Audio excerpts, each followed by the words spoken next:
Assalamualaikum warahmatullahi wabarakatuh. Selamat malam. Kami dari kelompok 4 ingin mempresentasikan analisis pengaruh luas panas dan produktivitas padi terhadap jumlah produksi padi yang dihasilkan di Indonesia pada tahun 2024. Dengan anggota Auditia, Melan Suryani, dan Najwa Hayati. Yang pertama, saya akan membahas latar belakang pengaruh luas panen dan produktivitas padi terhadap jumlah produksi padi di Indonesia pada tahun 2024 merupakan isu yang penting dalam konteks ketahanan pangan nasional. Dalam beberapa tahun terakhir, Indonesia telah menghadapi tantangan dalam meningkatkan produksi padi yang dipengaruhi oleh berbagai faktor, termasuk luas panen pertanian yang semakin berkurang dan fluktuasi produktivitas. Secara keseluruhan, pengaruh luas panen dan produktivitas padi terhadap jumlah produksi padi yang dihasilkan di Indonesia sangat signifikan. Penurunan luas panen dan fluktuasi produktivitas dapat berdampak langsung pada ketahanan pangan nasional.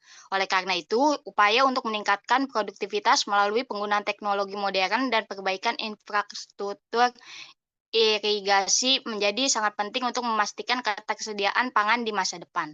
Yang kedua, rumusan masalahnya ada 3. Yang pertama, bagaimana pengaruh luas panen padi terhadap jumlah produksi padi yang dihasilkan di Indonesia pada tahun 2024.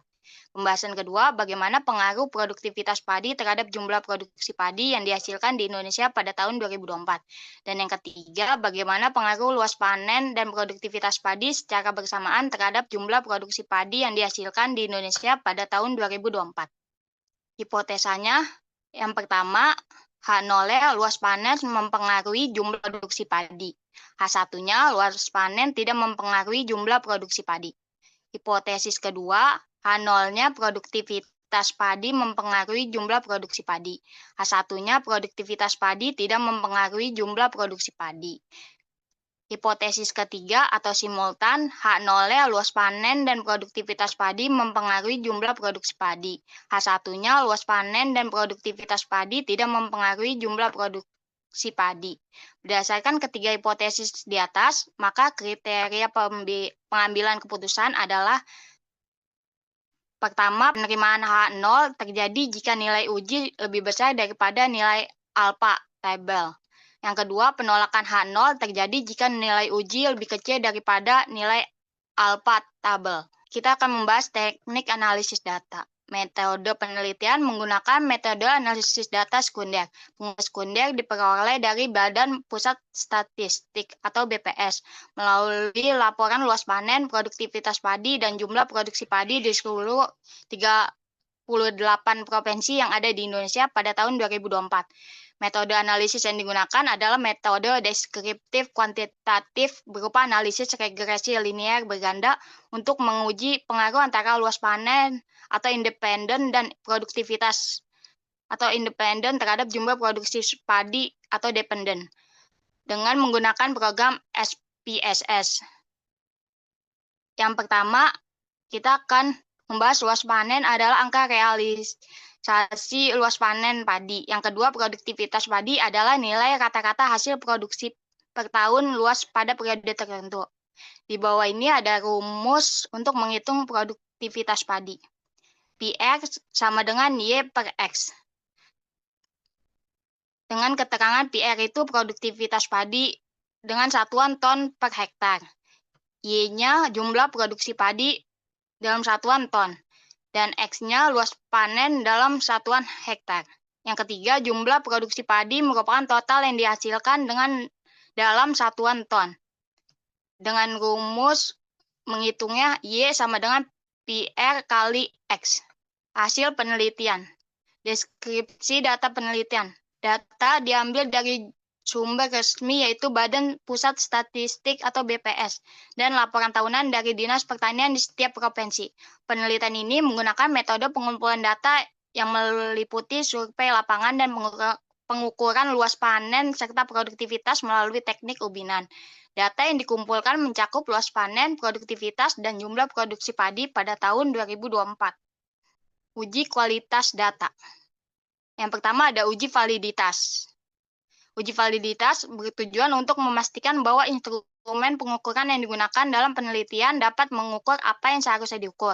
Dalam konteks ini, validitas akan mengacu pada sejauh mana data tentang luas panen, produktivitas, dan jumlah produksi padi mencerminkan realitas di lapangan. Di sini ada hasil dan penjelasan uji validitas dapat dilihat sebagai berikut. Bisa dilihat gambarnya. Yang pertama, penjelasannya nilai percent correlation variabel X 1 pada kolom Y sebesar 1,000 dengan tingkat signifikansi 0,01. Hasil ini menunjukkan nilai yang lebih besar dari R tabel sebesar 0,4026. Dengan demikian, dapat disimpulkan bahwa variabel X1 dinyatakan valid.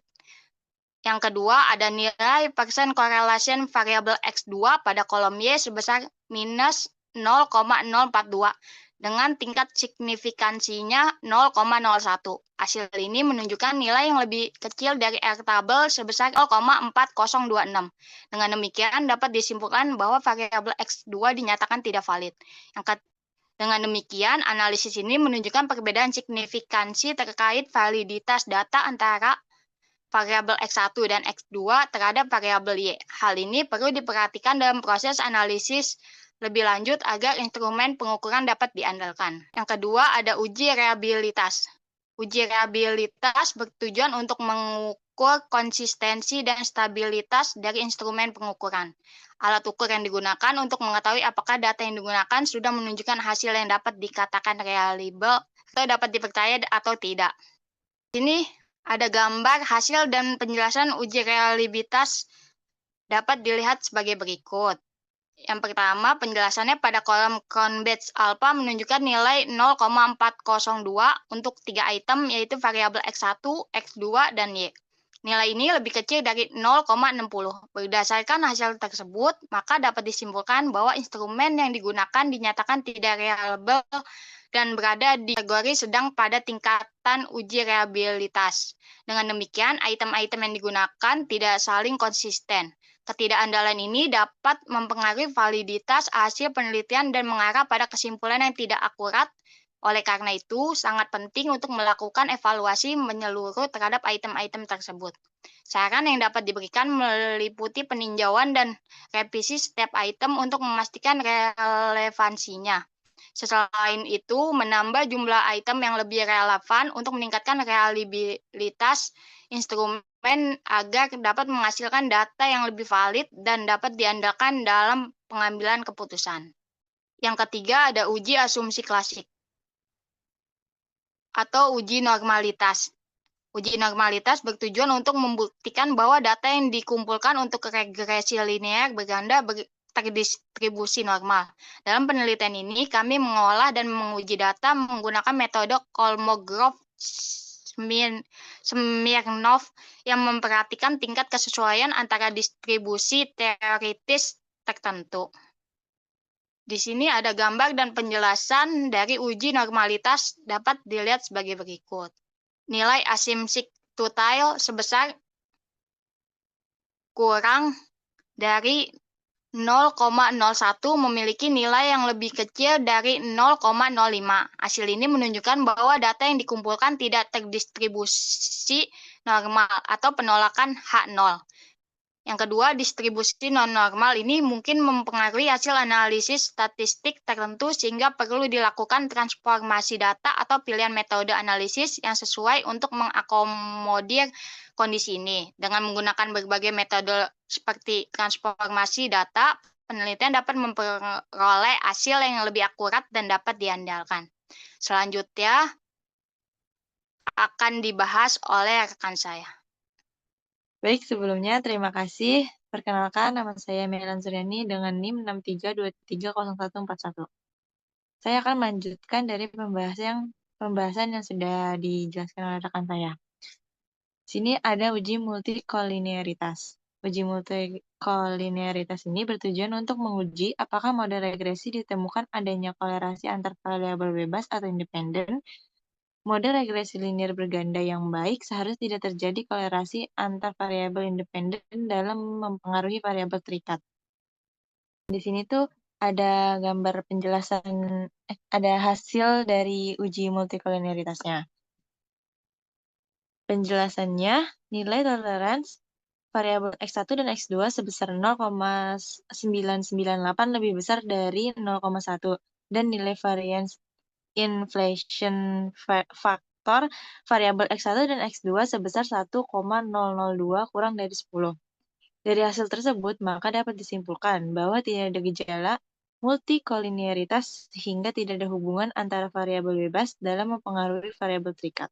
Hal ini menunjukkan bahwa masing-masing variabel bebas dianggap independen satu sama lain sehingga analisis lanjut dapat dilakukan tanpa kekhawatiran akan dampak multikoliniaritas. Nah, selanjutnya ada uji heteroskedastisitas. Uji ini bertujuan untuk menguji apakah dalam model regresi terjadi ketidaksamaan varian dari residual satu pengamatan ke pengamatan yang lain. Salah satu cara untuk mendekati heteroskedastisitas adalah dengan cara melihat grafik scatterplot antara nilai prediksi variabel terikat dengan residualnya. Jika ada titik-titik pembentuk pola tertentu yang teratur seperti bergelombang, melebar, kemudian menyempit, maka telah terjadi heteroskedastisitas. Jika titik-titik menyebar di atas dan di bawah angka 0 pada sumbu Y tanpa membentuk pola tertentu, maka tidak terjadi heteroskedastisitas. Nah, berikut ada gambar dari hasil uji heteroskedastisitasnya.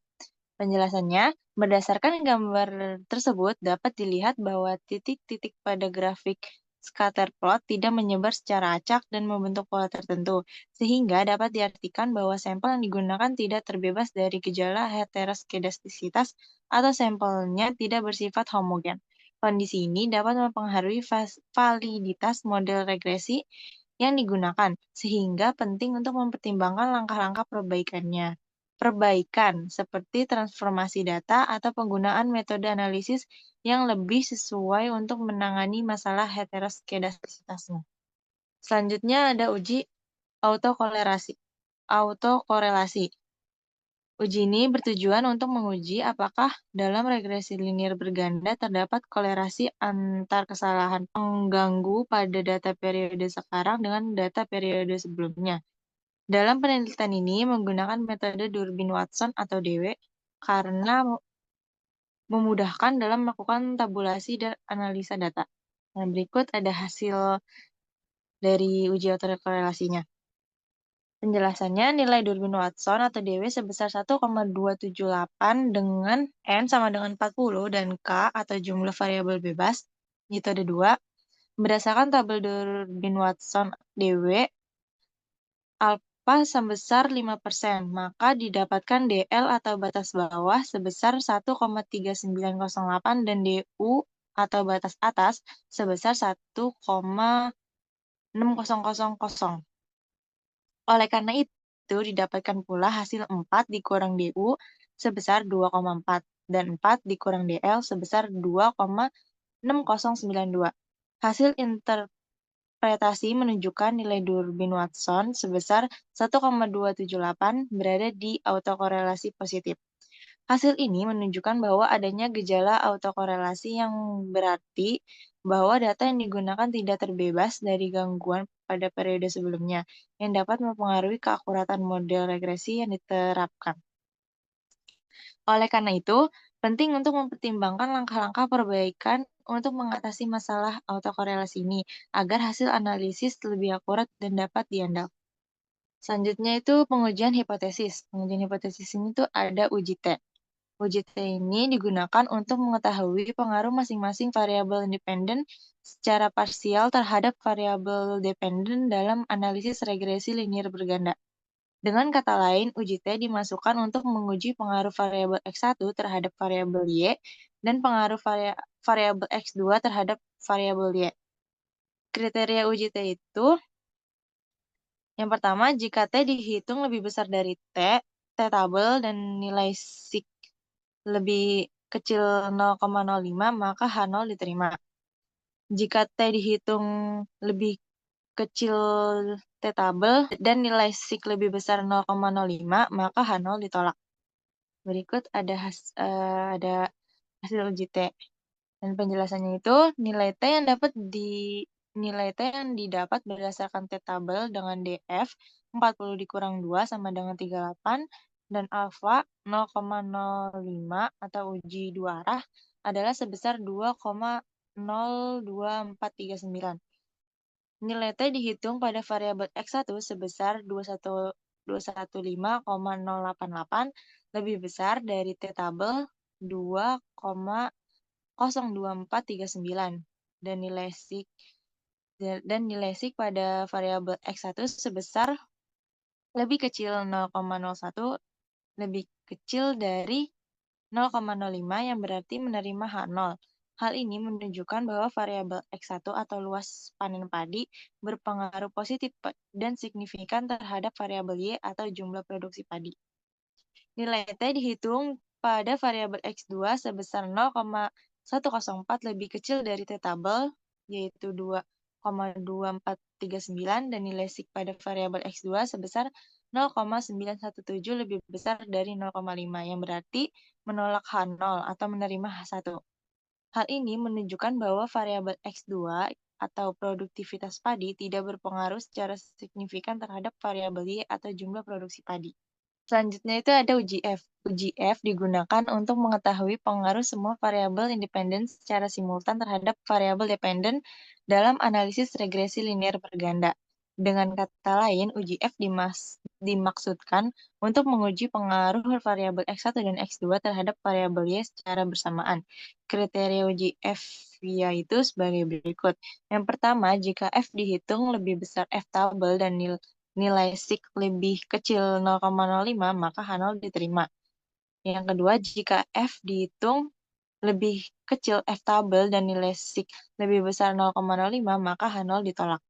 Berikut hasil uji F dan penjelasannya yaitu nilai F yang didapatkan berdasarkan F tabel dengan DF1 sama dengan 2, DF2 sama dengan N dikurang K dikurang 1 sama dengan 37 dan alfanya itu 0,05 atau uji dua arah adalah sebesar 3,252.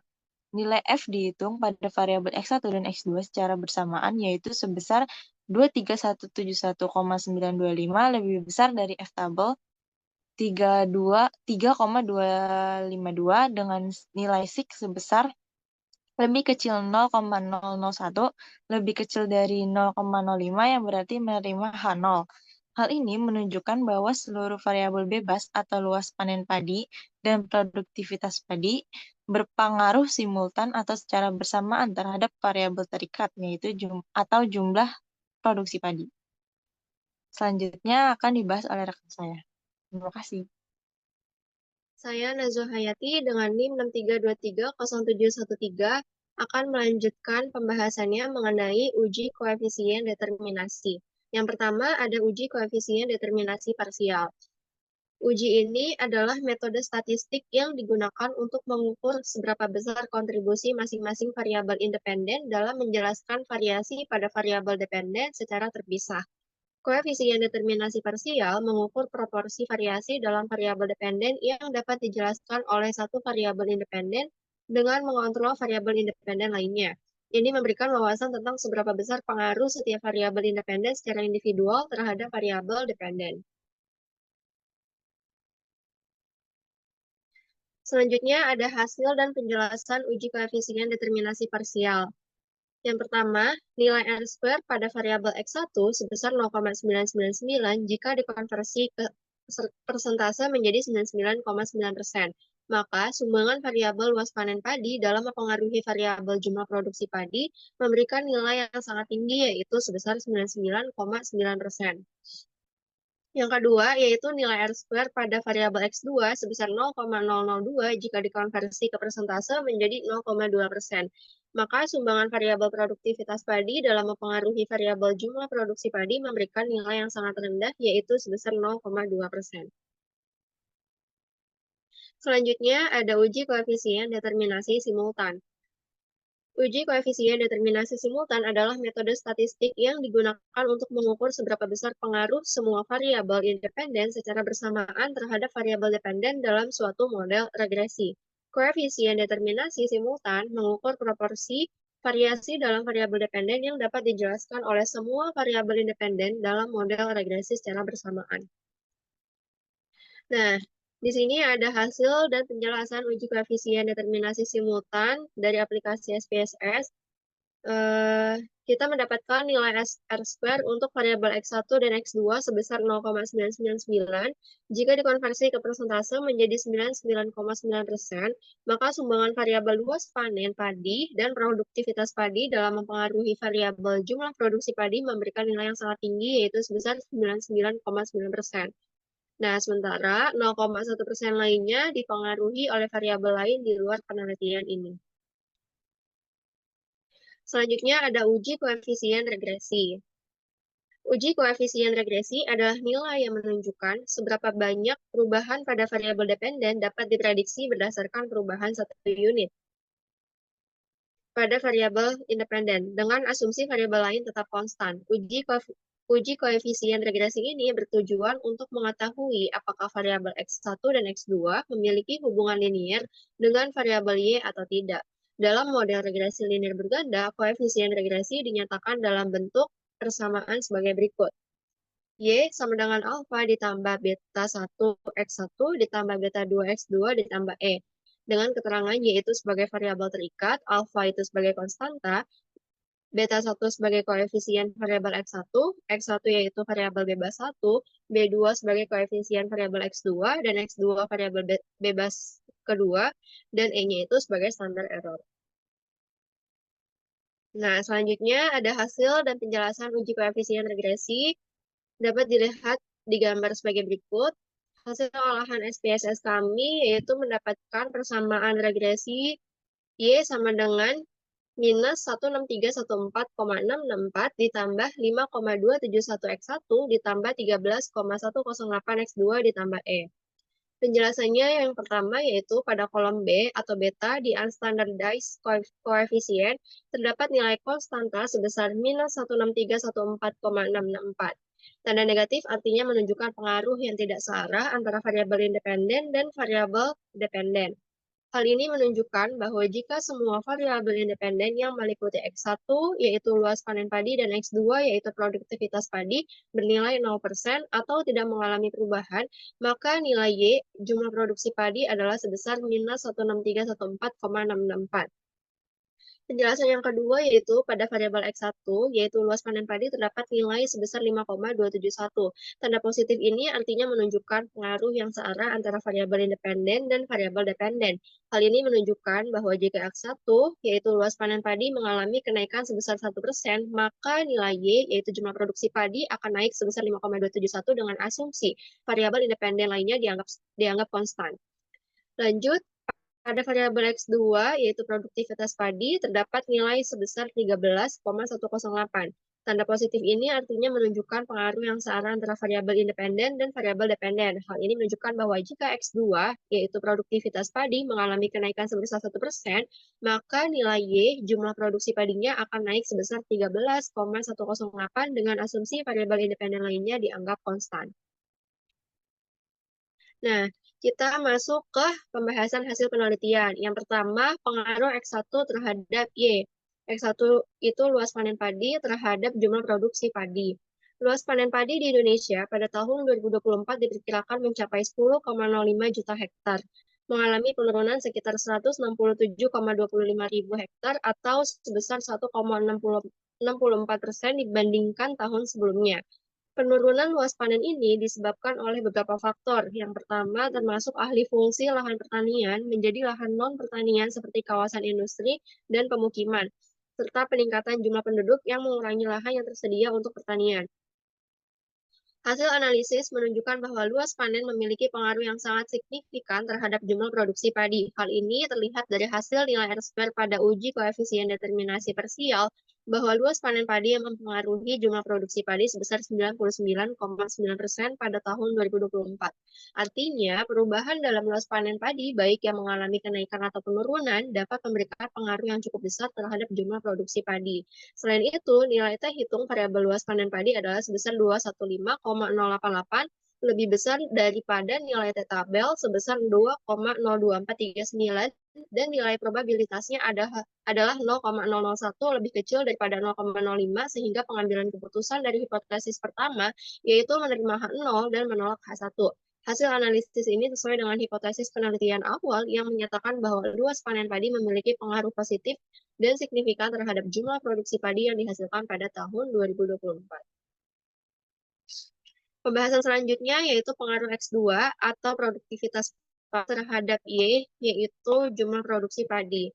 Produktivitas padi di Indonesia menunjukkan tren peningkatan dalam beberapa tahun terakhir. Pada tahun 2024, produktivitas diperkirakan mencapai 5,69 ton per hektar. Meskipun produktivitas mengalami kenaikan, laju pertumbuhannya semakin melambat seiring dengan meningkatnya kebutuhan beras akibat pertumbuhan populasi. Hasil analisis menunjukkan bahwa produktivitas padi tidak mempengaruhi jumlah produksi padi secara signifikan. Hal ini terlihat dari hasil nilai R-square pada uji koefisien determinasi parsial bahwa produktivitas padi mempengaruhi jumlah produksi padi hanya sebesar 0,2% saja pada tahun 2024. Artinya, setiap perubahan 1 kuintal per hektar produktivitas padi tidak terlalu mempengaruhi jumlah produksi padi secara substansial.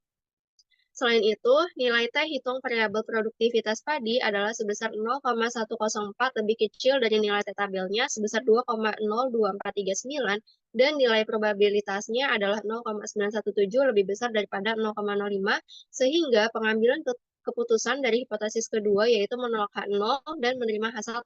Hasil analisis ini menunjukkan bahwa produktivitas padi tidak mempengaruhi jumlah produksi padi secara signifikan. Hal ini juga menegaskan betapa pentingnya penerapan teknologi pertanian yang tepat dan praktik manajemen lahan yang efisien untuk meningkatkan hasil produksi. Nah, selanjutnya ada pengaruh X1 dan X2 secara simultan terhadap Y. Meskipun produktivitas padi tidak menunjukkan pengaruh yang signifikan secara langsung terhadap produksi padi, namun interaksi antara luas panen dan produktivitas tetap menjadi faktor yang paling penting dalam konteks ketahanan pangan. Penelitian ini menunjukkan bahwa peningkatan produktivitas dapat mengimbangi penurunan luas panen sehingga total produksi tetap terjaga. Oleh karena itu, strategi untuk meningkatkan produktivitas harus menjadi fokus utama dalam kebijakan pertanian. Hasil analisis menunjukkan bahwa kombinasi antara luas panen dan produktivitas padi memiliki pengaruh yang sangat signifikan terhadap jumlah produksi padi pada tahun 2024. Hal ini terlihat dari hasil nilai R-square pada uji koefisien determinasi simultan bahwa luas panen dan produktivitas padi mempengaruhi jumlah produksi padi sebesar 99,9% pada tahun 2024. Artinya, kombinasi antara luas panen dan produktivitas padi sangat menentukan jumlah produksi padi yang akan dihasilkan. Selain itu, nilai F itu variabel luas panen dan produktivitas padi adalah sebesar 23171,925. Nilai ini lebih besar daripada F tabelnya sebesar 3,252 dan nilai probabilitasnya yaitu sebesar 0,001 lebih kecil daripada 0,05 sehingga pengambilan keputusan dari hipotesis ketiga ini yaitu menerima 0 dan menolak H1. Hasil analisis ini sesuai dengan hipotesis penelitian awal yang menyatakan bahwa luas panen dan produktivitas kesamaan memiliki pengaruh positif dan signifikan terhadap jumlah produksi padi yang dihasilkan pada tahun 2024. Nah, kesimpulannya yang kita dapat adalah yang pertama, penelitian menunjukkan bahwa luas panen memiliki pengaruh signifikan terhadap jumlah produksi padi, sehingga jika luas panen mengalami penurunan, maka hal ini akan berdampak secara langsung terhadap jumlah produksi padi yang akan dihasilkan.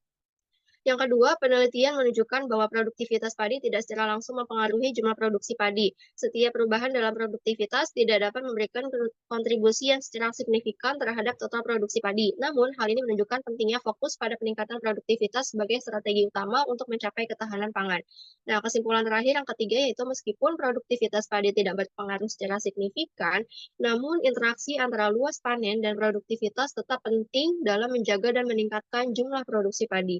Peningkatan produktivitas dapat membantu mengimbangi penurunan luas lahan pertanian dan menjaga stabilitas produksi.